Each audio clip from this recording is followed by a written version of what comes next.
वासुदेवाय कृष्णाय वासुदेवाय हरे परमात्मने प्रणतः क्लेशनाशाय गोविन्दाय नमो नमः। नमः परमहंसास्वादित चरणकमलचिन्मकरन्दाय भक्तजनमानसनिवासाय श्रीरामचन्द्राय। वागीशायस्य वदने लक्ष्मीर्यस्य च वक्ष्यसि यस्यास्ते हृदये संवित् तं नृसिंहमहं भजे। गुरुर्ब्रह्मा गुरुर्विष्णुर्गुरुर्देवो महेश्वरः गुरुसाक्षात् परब्रह्म तस्मै श्री गुरवे नमः। भगवत चरण कमलानुरागी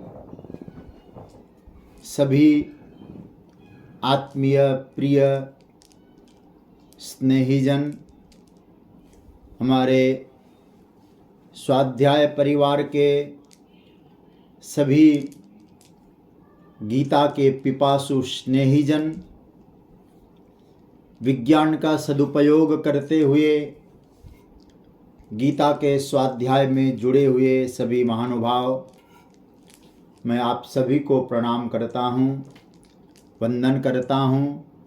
आपकी नवरात्र की साधना खूब आनंद पूर्वक चल रही होगी। इसी आशा के साथ कल हम लोग एक चिंतन कर रहे थे, अब उसी चिंतन में हम लोग प्रवेश कर रहे हैं। कल 18वें अध्याय के 14वें मंत्र में कर्म पंचायत की चर्चा हुई थी। 5 चीजें मिलकर के कोई भी कर्म निष्पन्न होता है। 5 में से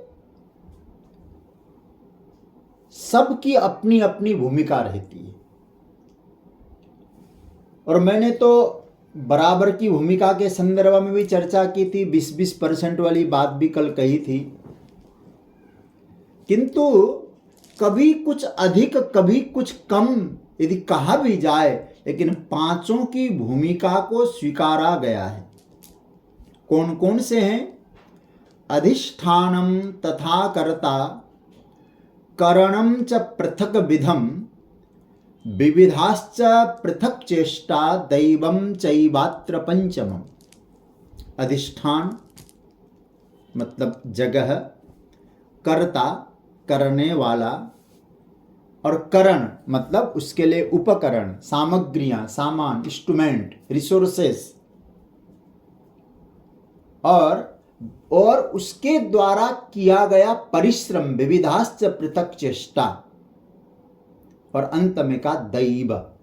दैव को कई रूपों में हमने कल दर्शन किया था। उसको आप प्रारब्ध कहेंगे, प्रभु कृपा कहेंगे, ग्रह योग कहेंगे। ये 5 चीजें जब मिलती है तो प्रिय स्वजनों कर्म निष्पन्न होता है। इसलिए उस कर्म का कर्ता केवल व्यक्ति अकेले को समझ ले तो ये बिल्कुल भी नासमझी मानी जाएगी, क्योंकि क्रेडिट आप अकेले के नहीं होता है, सब मिलकर ही कर्म निष्पन्न होता है। इसलिए यश के भागी सभी होते हैं। मैं एक छोटी सी चर्चा करके स्मरण करके आज की चर्चा को आपके सामने रखूं। पवन नंदन श्री हनुमान जी जब लंका को जाना हुआ तो लंका जाने की तैयारी करने लगे। हनुमान जी ने विशाल रूप धारण किया, जाम्बवंत ने आज्ञा दी। पवन नंदन श्री हनुमान जी कहते हैं कि हे वानरों, मैं राम जी का काम करके लौटूंगा, ये मुझे भरोसा है। हो ही काजू मोहि हर्ष विशेषी, मुझे विशेष हर्ष हो रहा है कि राम का कार्य करके ही मैं वापस आऊंगा। किंतु जब तक मैं यहाँ वापस ना आऊं तब तक आप यहीं रहना। तब लगी मोही परिखे हो तुम भाई, मेरा इंतजार करना, सुग्रीव के पास मत जाना। हाँ, मैं काम करके ही लौटूंगा, आपको भरोसा है। और फिर यहां लौटने के बाद हम एक साथ मिलकर के सुग्रीव के पास जाएंगे। हो सकता है आपको यहां कष्ट भी मिलेगा, लेकिन फिर भी आप लोग यहां से वहां जाना नहीं, सही दुख कंद, दुख सहन करना और फल खा के भी रहना, यहीं रहना। हनुमान जी ऐसा क्यों कहना चाहते हैं? हनुमान जी यहां जानते हैं यदि लंका में मैं फंस गया किसी कारण से, तो यहां जितने लोग बैठे हैं इनमें से कोई एक ऐसा बंदा नहीं है कि वहां जाके हनुमान जी की सहायता कर सके। क्योंकि पहले ही बात हो चुकी है, निज निज बल सब काहू भाषा, पार जाई कर संशय राखा। पार तो कोई जा नहीं पाएंगे। फिर हनुमान जी ऐसा क्यों कहते हैं कि यहां आ नहीं सकते वे लोग, और कहते तुमको कष्ट भी होगा, वहीं रहना। तो प्रिय स्वजनों, मेरा कहने का तात्पर्य है, हनुमान जी जानते हैं यदि मेरे आने से पहले ये सभी बानर सुग्रीव के पास जाकर सुग्रीव से कहें कि हनुमान जी सीता की खोज करने के लिए गए हैं, राम का कार्य करके हनुमान जी लौटेंगे, यहीं आएंगे। अब विचार करिए, बानर पहले पहुंच चुके हैं, अब हनुमान जी बाद में राम का कार्य करके लौटेंगे, तो सारा श्रेय, क्रेडिट सीता की खोज करने का, राम जी के काम को निसंपन्न करने का किसको यश मिलेगा? अकेले हनुमान जी को मिलेगा। और हनुमान जी जब यहां एक कहते तुम लोग यहीं रहो, हनुमान जी राम जी का कार्य करके लौट के आए, और एक साथ बानर सेनाओं के साथ जब हनुमान जी सुग्रीव के पास जाएंगे, तब अब क्या कहेंगे? हनुमान ये नहीं कहेंगे मैंने सीता की खोज की, हमने सीता की खोज की। क्योंकि एक साथ सामूहिक यश के भागी बने, क्योंकि ये भी तो साथ में थे। ये भले ही कुछ किए नहीं हैं, लेकिन जाम्बवंत ने मुझे शिक्षा दी, सभी बानरों ने मेरा आदर किया है, इसमें भी तो बहुत बड़ा योगदान होता है। तो मैं अकेला क्रेडिट लूं किसी कार्य का, ये ठीक नहीं है। क्रेडिट सबको मिलना चाहिए। यही भगवान यहां कहते हैं, कोई भी कर्म संपन्न होता है तो हे अर्जुन, ये कभी मत समझना है कि उस कर्म का श्रेय, कर्म को संपन्न करने का जो श्रेय है, अकेले एक व्यक्ति के मत्थे मरे, ये ठीक नहीं है। सबका सामूहिक यश के भागीदारी है। चलिए, कल मैंने कहा था इस श्लोक का एक अर्थ अभी और विस्तार से करना, कोई विस्तार करने का मन है मेरा तो, लेकिन फिर भी जितना ठाकुर जी की इच्छा होगी। एक अर्थ हमने कल भौतिक परक किया था। मैंने अधिष्ठान का अर्थ जगह की थी, कर्ता का मतलब कोई काम करने वाला, डॉक्टर, हाँ, इत्यादि। करण मतलब उसका इंस्ट्रूमेंट, उसका परिश्रम, और भाग्य, पुरुष इत्यादि प्रारब्ध की चर्चा की थी। इसको थोड़ा अध्यात्म के रूप में देखें। इसी श्लोक को एक बार मैं पाठ करूं और फिर आप लोग करेंगे तो अच्छा भी रहेगा। एक बार बोलिए, 14वां श्लोक। अधिष्ठानम तथा कर्ता करणम च पृथक विधम विविधाश्च पृथक चेष्टा दैवं चैवात्र पंचमम। कल मैंने इसका अर्थ व्याख्या की थी, आज उसको दोहराने की आवश्यकता नहीं है। अध्यात्म में अर्थ करें। मैंने भौतिक में अर्थ किया था अध्यात्म का जगह, अधिष्ठान का अर्थ क्या किया था? जगह। अब अध्यात्म में ले जाएंगे तो अधिष्ठान शब्द का अर्थ हो गया देह, शरीर। और भगवान तो यहां बहुत प्यारी बात कहते हैं 15वें अध्याय में, जिन्होंने 15वां अध्याय पढ़ा है, समझा है, अधिष्ठाय मनश्चायम विषयान उपसेवते। शरीर को भगवान अधिष्ठान कहते भी हैं, क्योंकि शरीर को अधिष्ठान मान करके ही जो जीव संज्ञक है वो क्या करता है? विषयों का सेवन करता है। शरीर है तभी तो सेवन हो रहा है। तो अधिष्ठान शब्द का अध्यात्म में अर्थ बनेगा शरीर। ठीक है। दूसरा जो कर्ता है वो जीव संज्ञक, जिसने अपने आप को जीव माना है, और जीव संज्ञक मुख्य कर्ता है। दोनों अर्थ को समझना होगा भाई। मतलब बाहर भी हमको कुछ करने के लिए जगह चाहिए, और संसार में भी कुछ कर्म संपन्न करना है, तो वहां हमको शरीर रूपी शरीर चाहिए। मतलब दोनों अर्थ बनेगा। भाष्यकार ने, भगवान शंकराचार्य ने अधिष्ठान शब्द का अर्थ शरीर ही किया है। ठीक है। उसके बाद दूसरा अध्यात्म में अर्थ जुड़ेगा कर्ता। कर्ता को मैं कहूंगा, शब्द समझ में आना चाहिए, आप लोगों को पकड़ना चाहिए, लिंगोपाधिक चेतन। मतलब लिंगोपाधिक चेतन का अर्थ क्या बनेगा? मतलब जो मैं जीव हूं, जीव संज्ञक, अपने आप को जीव मांगने वाला, लिंग मतलब शरीर धारण करने वाला, समष्टि चेतन नहीं, व्यष्टि चेतन। क्योंकि देखो एक बात और समझना, यहां आत्मा बाहर परमात्मा। व्यष्टि शरीर का जो चेतन है वो है आत्मा, और समष्टि जगत का जो चेतन है, नियंत्रक है, वो है परमात्मा।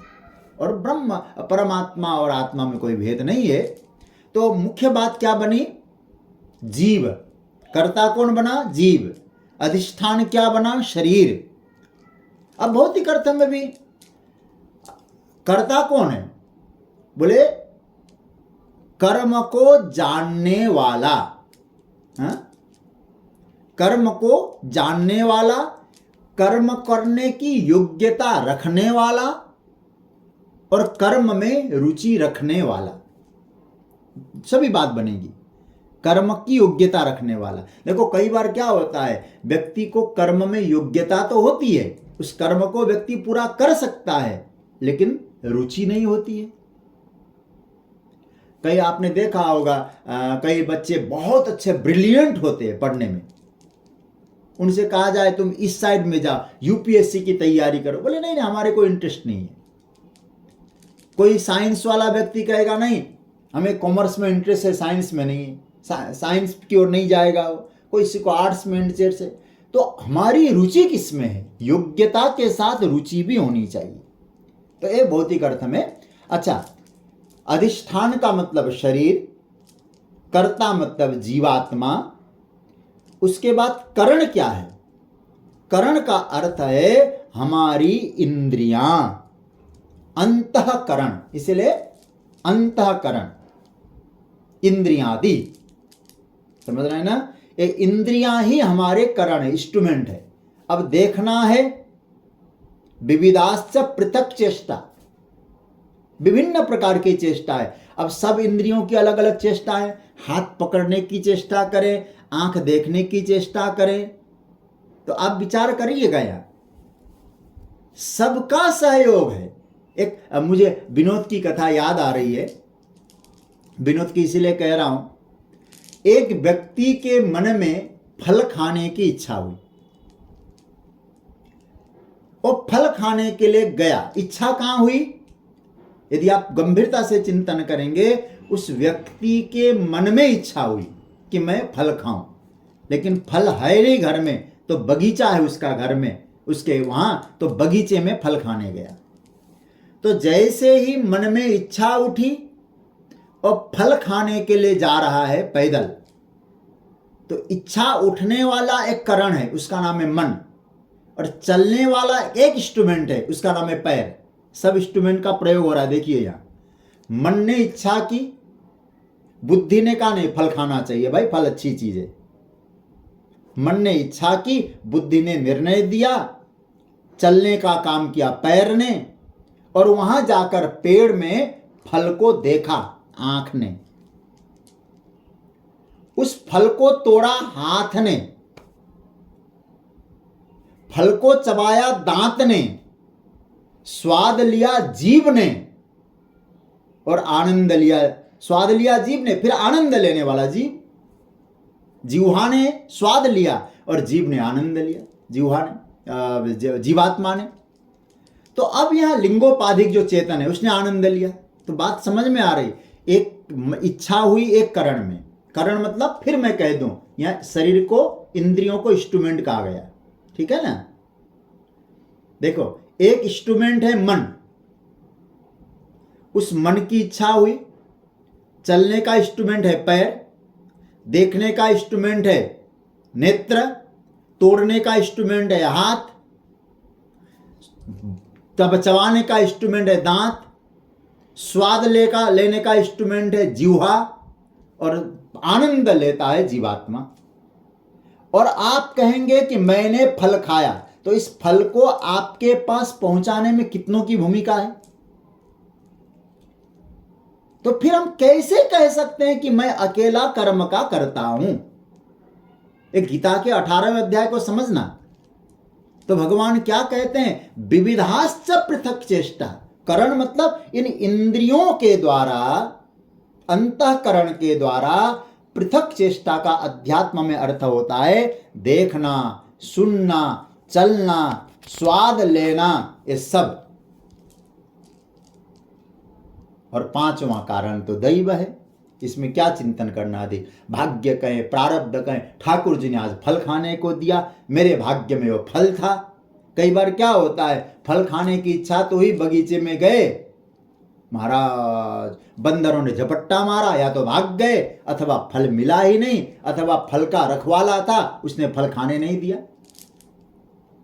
तो इसका मतलब ये हुआ दैवम चैवात्र पंचमम। और फल मिलता है कि नहीं मिलता है, इसमें एक कारण है दैव, जिसको आप भाग्य कहेंगे अथवा प्रारब्ध कहेंगे।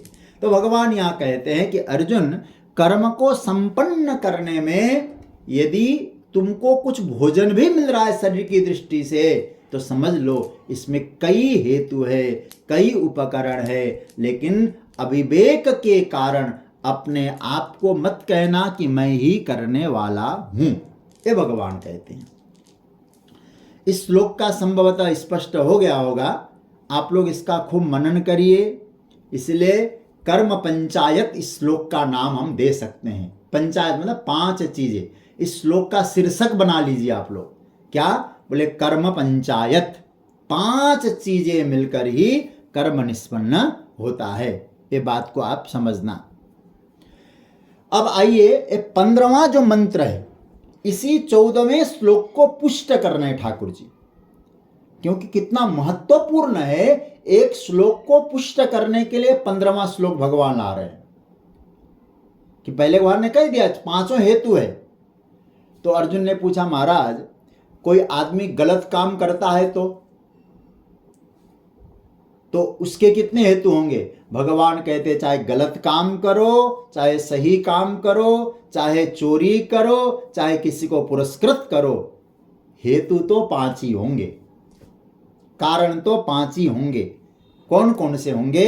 इसलिए आइए अब 15वां मंत्र, पहले इस 14वें श्लोक को, जिसको कर्म पंचायत वाले श्लोक को पुष्ट करने के लिए ये 15वां मंत्र है। मैं बोलूंगा फिर आप लोग बोलिएगा।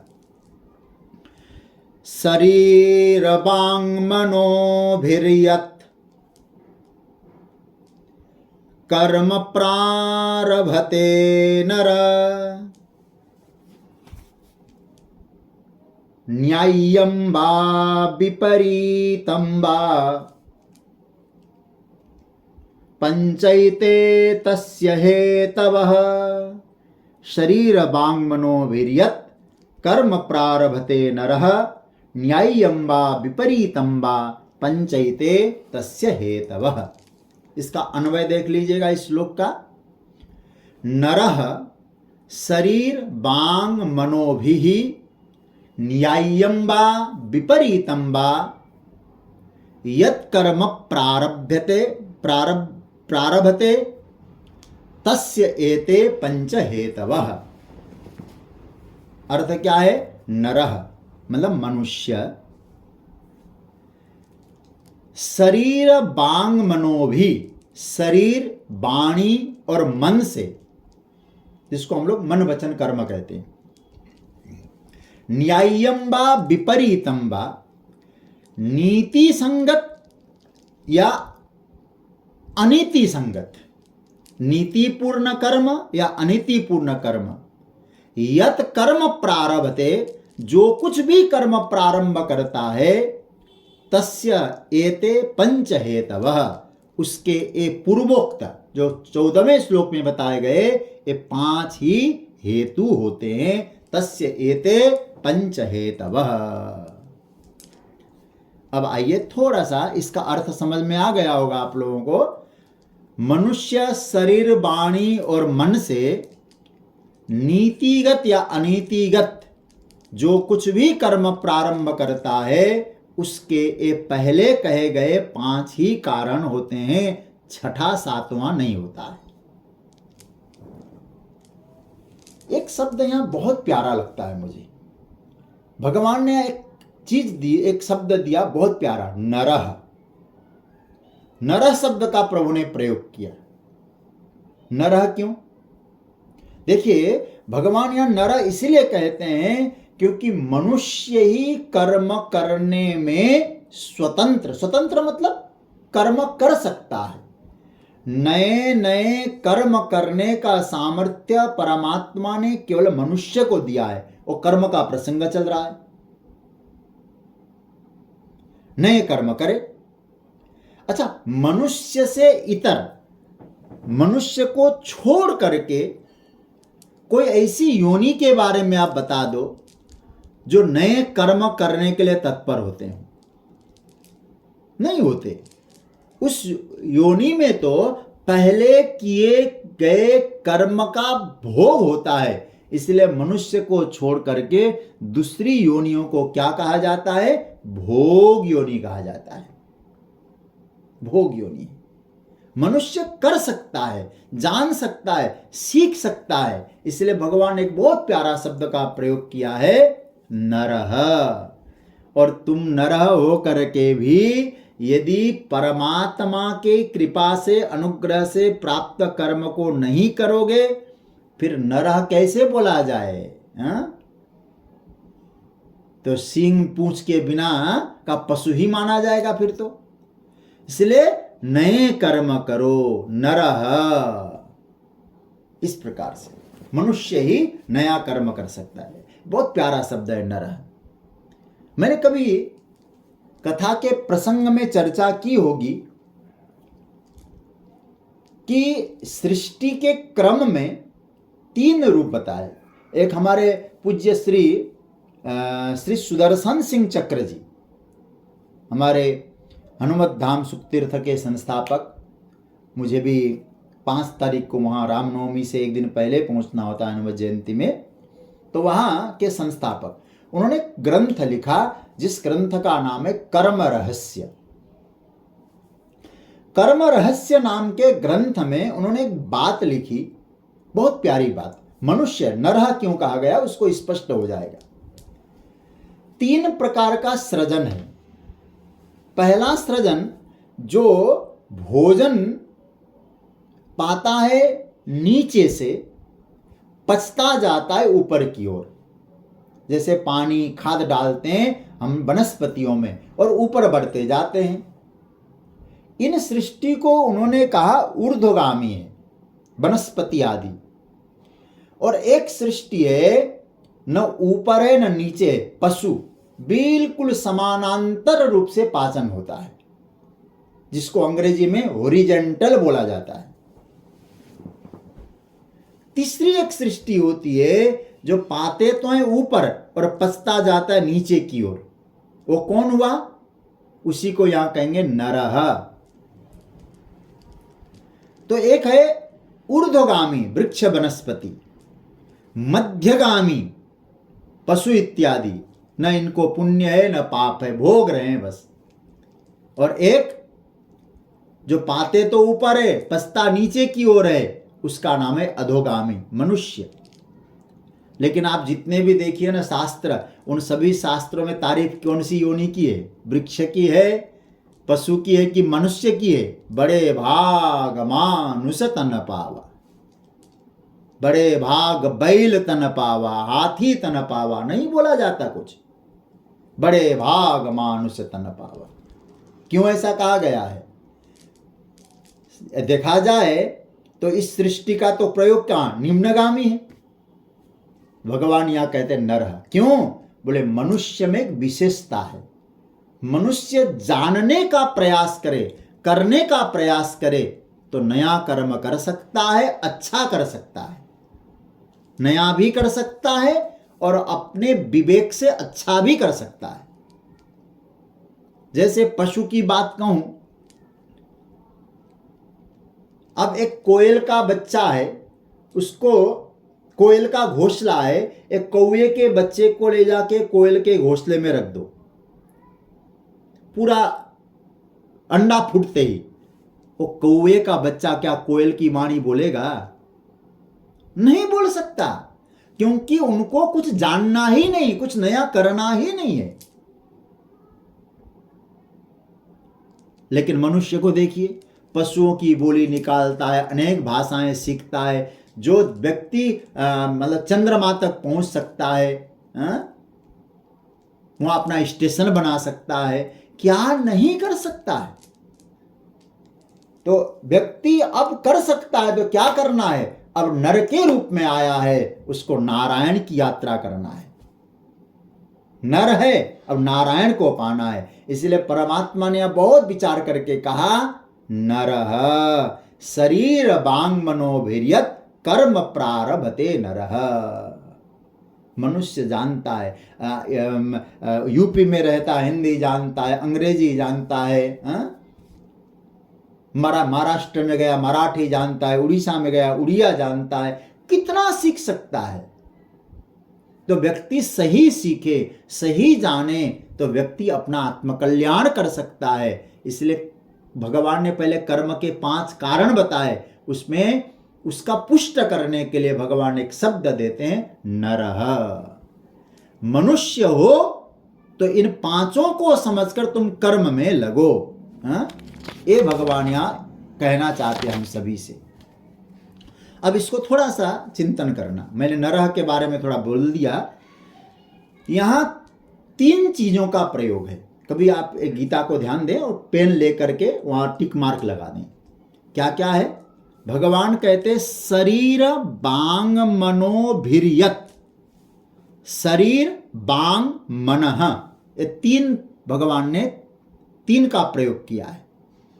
क्या क्या हुआ? शरीर, बांग मतलब वाणी, मन मतलब मन, शरीर, वाणी और मन, इन तीनों के द्वारा कर्म होता है। अब इसको और ध्यान से समझना है। यहां जो शरीर शब्द है ना, शरीर शब्द का क्या अर्थ बनेगा? शरीर शब्द से यहां अर्थ बनेगा वाणी के सिवाय समस्त इंद्रियां सहित स्थूल शरीर को शरीर के रूप में मैं कहूंगा तो आप नोट भी कर लेंगे तो अच्छा रहेगा। भगवान यहां क्या कहते हैं? शरीर किस किस का नाम हो गया? यहां हमें समझना है। शरीर का मतलब है वाणी को छोड़ करके इंद्रियां सहित स्थूल शरीर को शरीर के रूप में कहा गया है। स्थूल तन, ठीक है, ये शरीर हो गया। दूसरा बांग, बांग शब्द का अर्थ है वाक, वाक मतलब वाणी, वाणी शब्द का अर्थ तो वाणी बन गया। तीसरा क्या आया? मनः, मनस, मन मतलब अंतःकरण, अंतःकरण मतलब, अब इसको ध्यान से समझना। शरीर इंद्रियां, इसको हम क्या कहेंगे?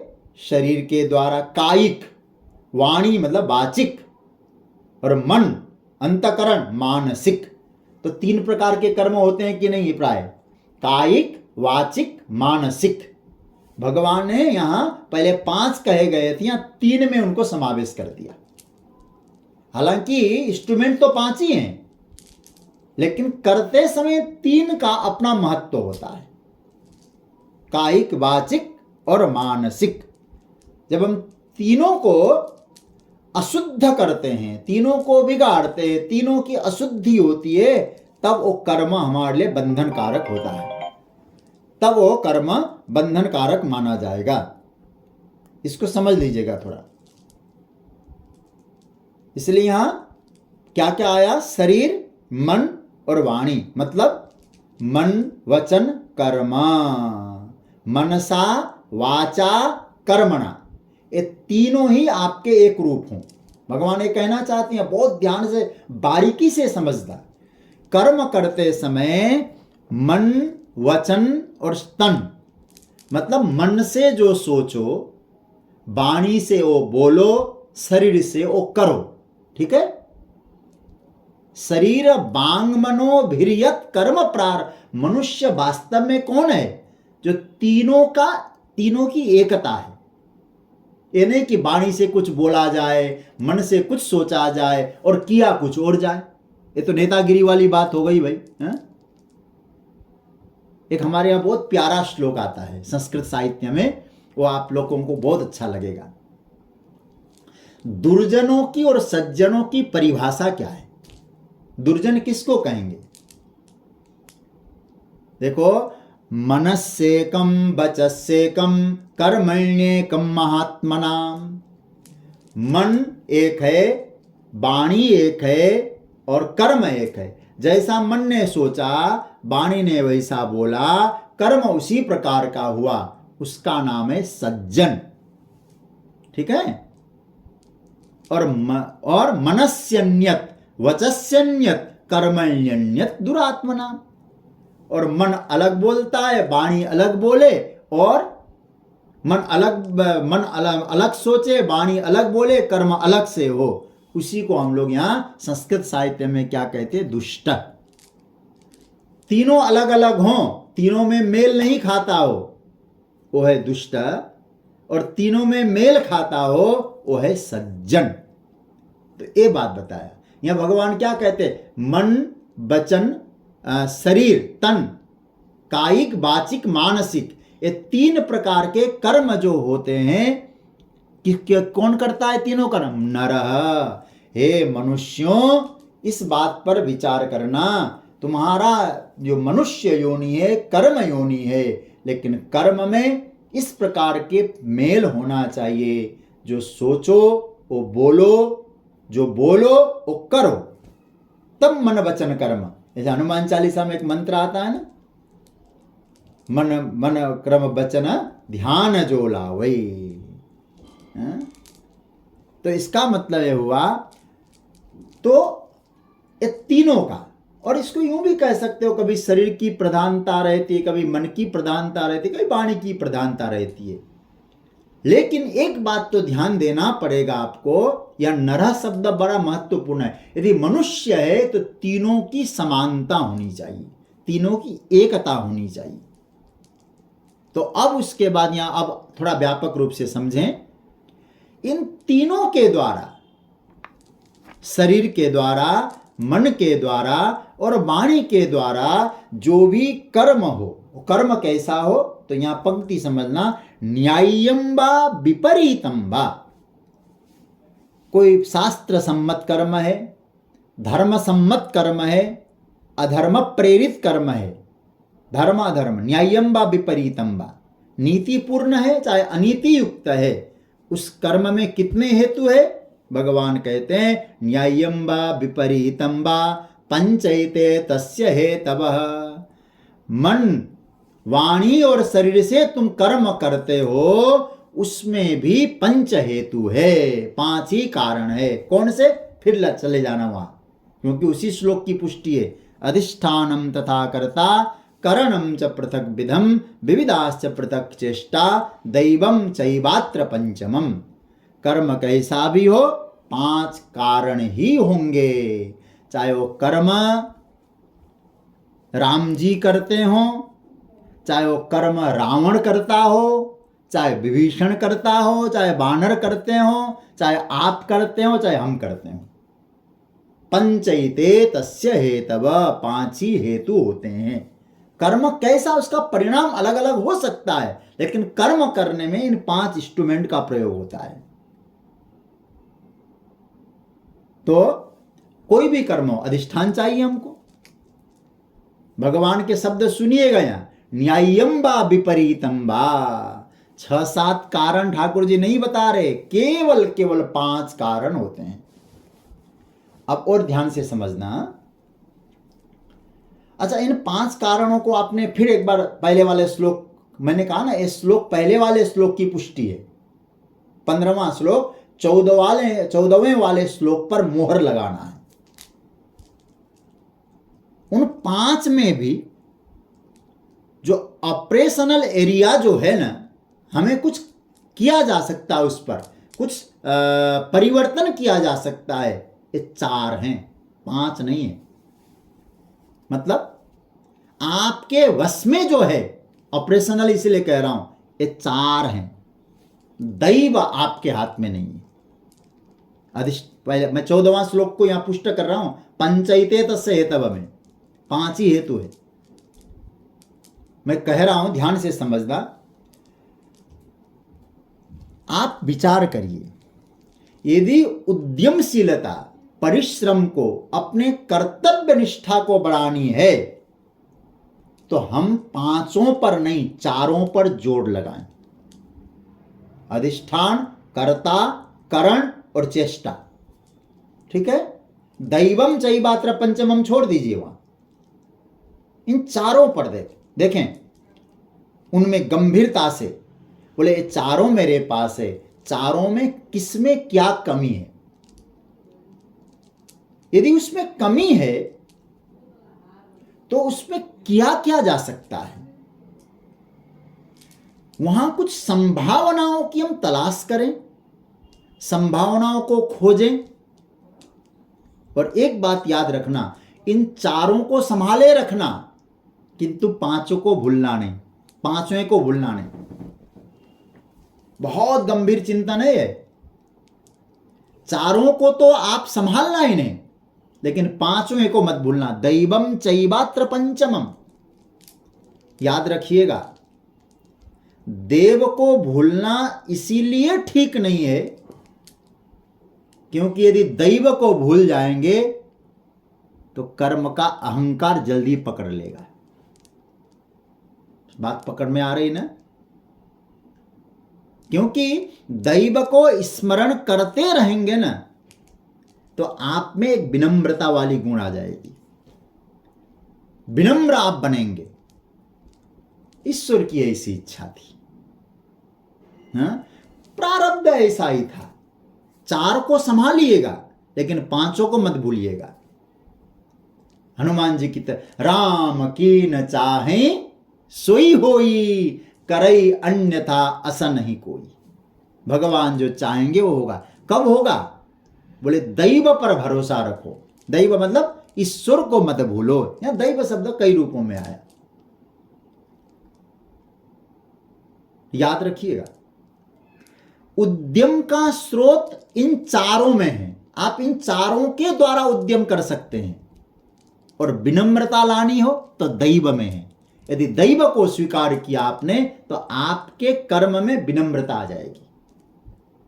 मुझे लगता है यही एक वैदिक करता है, ये सनातन करता है, हमारे हिंदू धर्म का करता है, ये बहुत दिव्य करता है। परिश्रम के साथ विनम्रता चाहिए। 4 को संभालो, दैव पर भरोसा रखो। अब जब फिर बार बार हनुमान जी याद आ रहे हैं मुझे, इसके जीते जागते यदि उदाहरण है, मूर्तिमंत उदाहरण है, आदर्श हैं, तो पवन नंदन श्री हनुमान जी। क्यों? क्या हनुमान जी में कोई परिश्रम की कमी थी? परिश्रम खूब किया, चेष्टाएं पूरी है। उत्साह में कोई कमी हनुमान जी में है? खूब उत्साह से राम जी का काम कर रहे हैं। लेकिन इतना सब कुछ करने के बाद भी इतनी बड़ी विनम्रता क्यों आई? क्योंकि दैवम चैवात्र पंचमम, राम पर भरोसा है, प्रभु पर भरोसा है। तो विनम्रता लानी हो, कर्म में ईश्वर को जोड़ दो, बहुत सुगंध बन जाएगा आपका कर्म।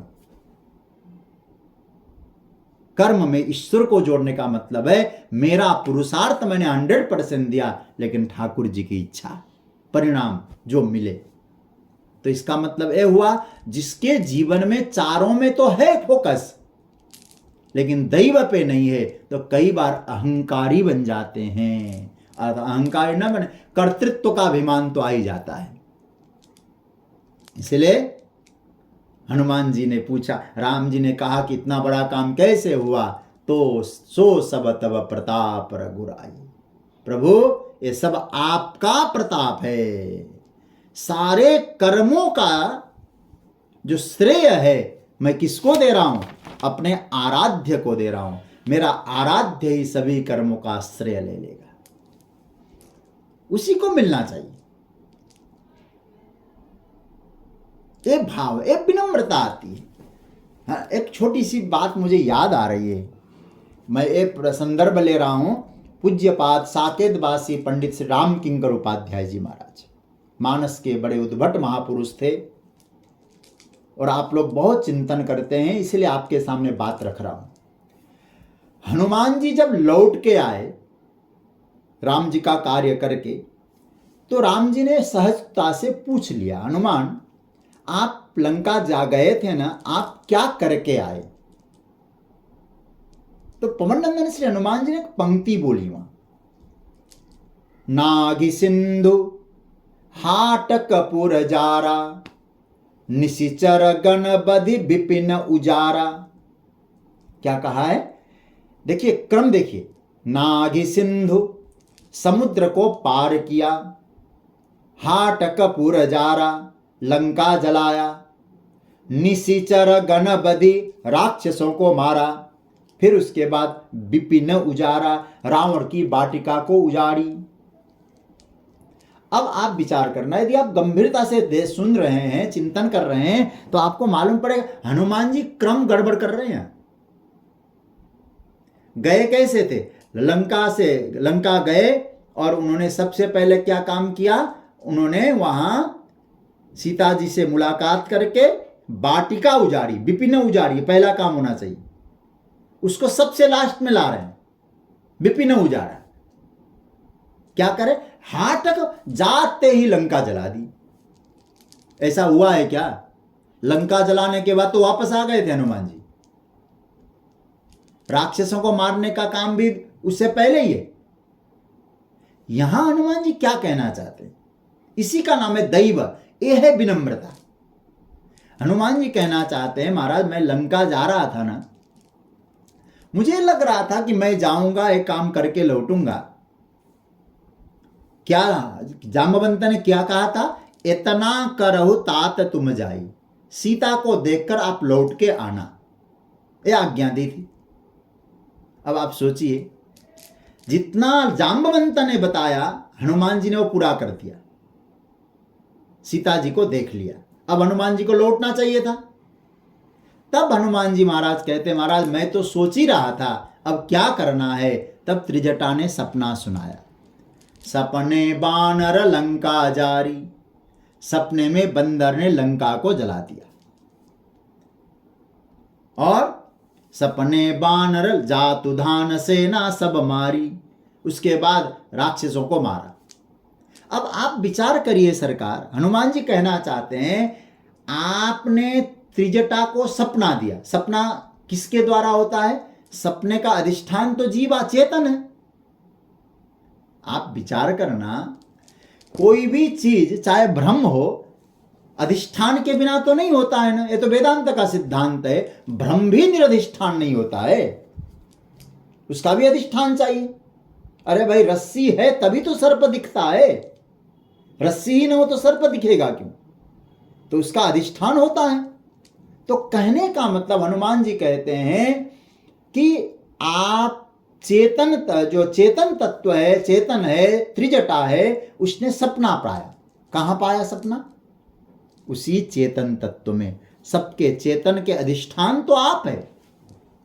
तो त्रिजटा को सपना किसके द्वारा मिला होगा? बोले आपके द्वारा ही तो मिला होगा। इसका मतलब है आपके द्वारा मन के संकल्प से लंका जल गई थी पहले ही, तभी तो आप त्रिजटा को सपना दे रहे हैं। तो मुझे तब लगा, मैं जो लंका जलाने वाला कौन होता हूं? लंका यदि नहीं जली होती तो त्रिजटा को सपना कैसे मिलता? तब हनुमान जी कहते, करने वाले तो आप हैं, मुझे तो आपने निमित्त बनाया, इसीलिए जाते ही लंका जली। क्योंकि त्रिजटा को स्वप्न मिल गई थी। जले हुए पे हम इधर उधर उछले कूदे, क्योंकि हम तो महाराज कौन है, शाखा मृग कई बड़ी मनुषाई, शाखा ते शाखा पर जाई। तो हनुमान जी महाराज यहां क्या कहते हैं, विनम्रता क्यों आई हनुमान जी में? हनुमान जी में विनम्रता आने का एक कारण यहां हमको समझना है, दैवम चैवात्र पंचमम।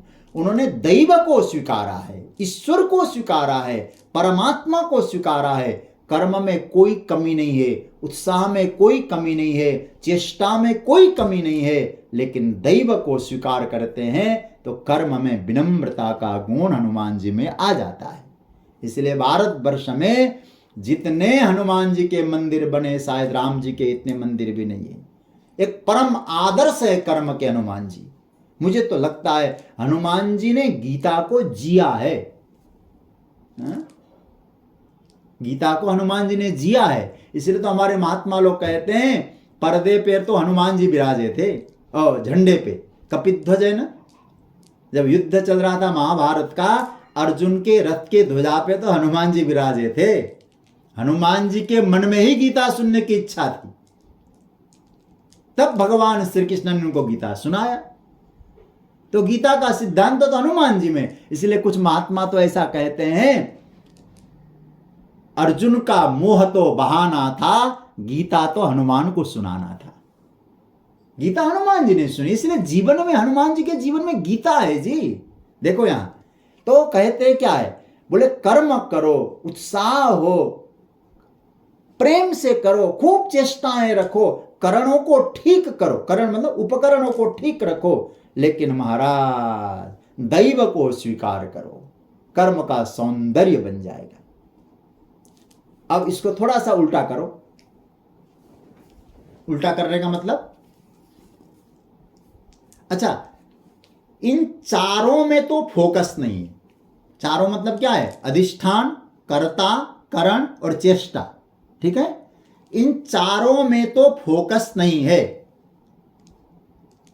और पांचवा क्या है, दैव, उसको मानना नहीं। मतलब जहां आपके पाले में चार चीजें मौजूद थी, वहां आपने कुछ नहीं किया, और जिसको मानना चाहिए था उसको नहीं माना। फिर अकड़ के घूमोगी और क्या होगा, फिर अकड़ ही आएगी, बाकी कुछ नहीं होगा। अकड़ तो आएगी लेकिन ठाकुर जी पकड़ में नहीं आएंगे, हैं? मतलब लगता है इससे बड़ा कर्म का असौंदर्य, असुंदरता, बदसूरती और क्या हो सकती है।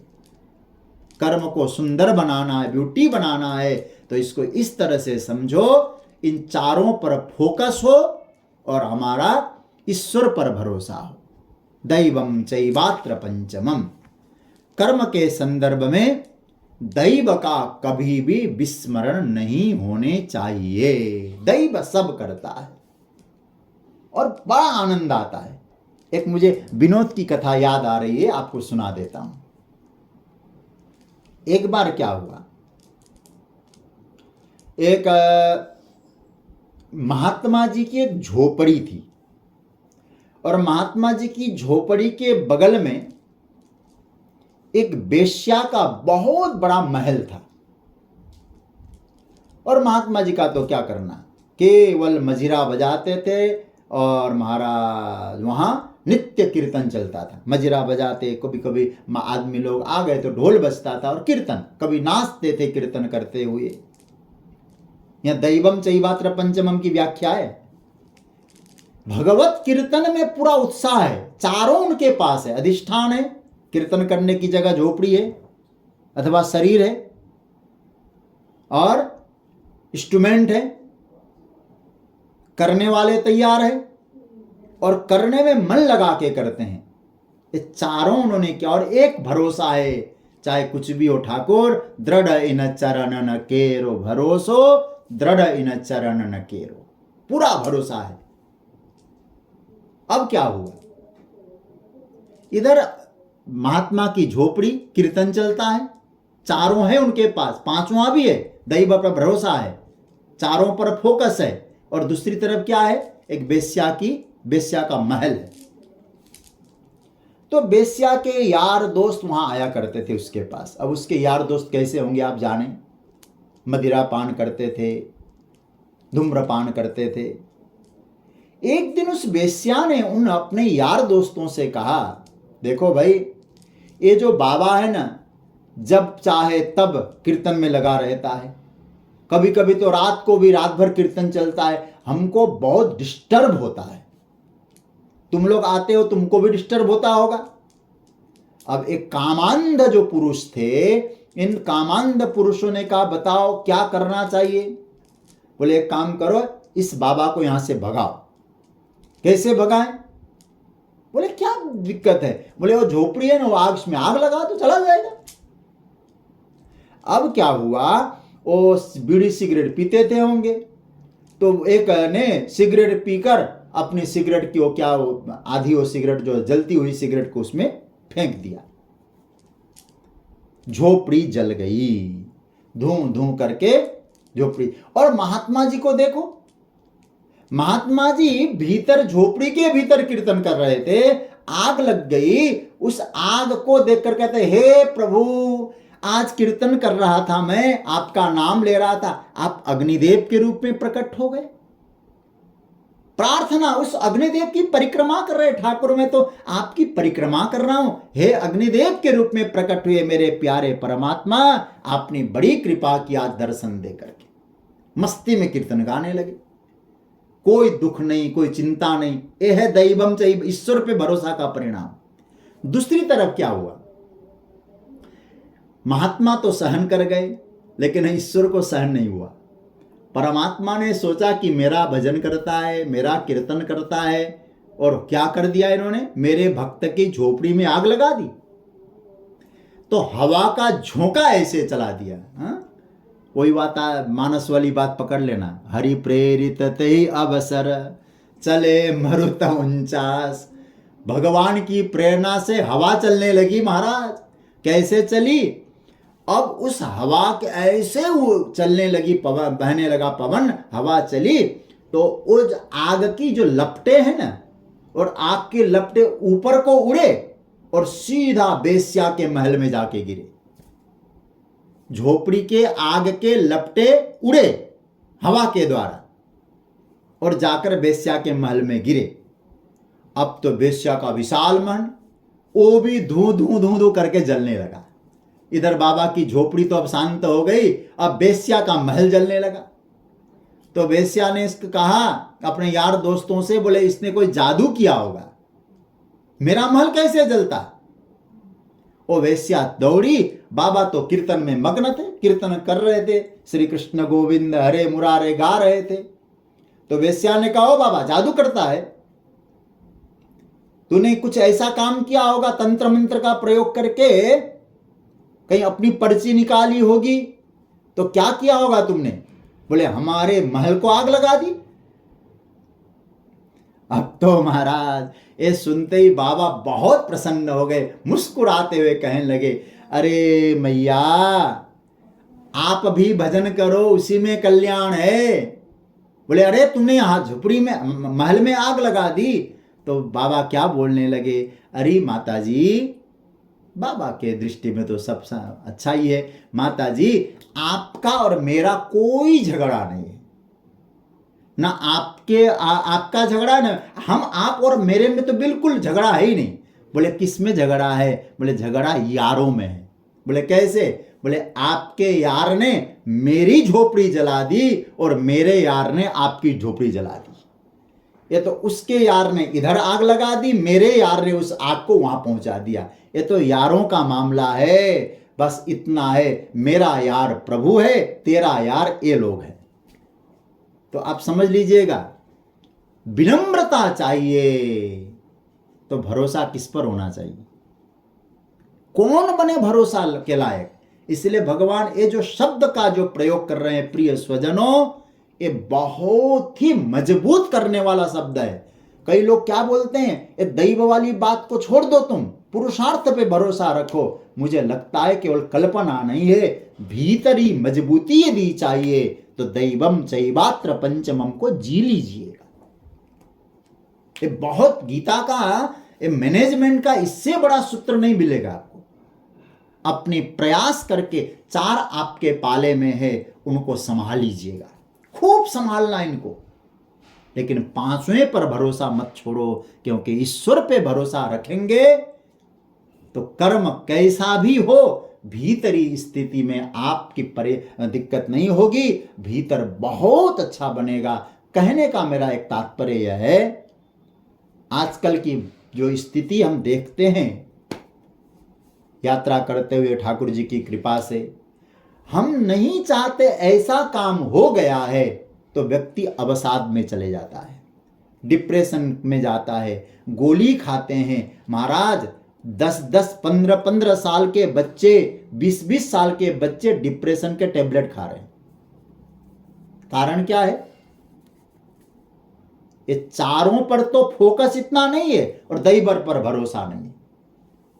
कर्म को सुंदर बनाइए, भीतर से मजबूत होना है तो चारों पर फोकस रखना। अधिष्ठानम तथा कर्ता करणम च पृथक विधम विविधाश्च पृथक चेष्टाएं 4 है, लेकिन 5वें को भूलिएगा नहीं, दैवम चैवात्र पंचमम। ये 5वां दैव है, ईश्वर है, और उसी परमात्मा के कारण हमारे कर्म में सौंदर्य है, उसी दैव के कारण कर्म की सुंदरता बनी रहती है।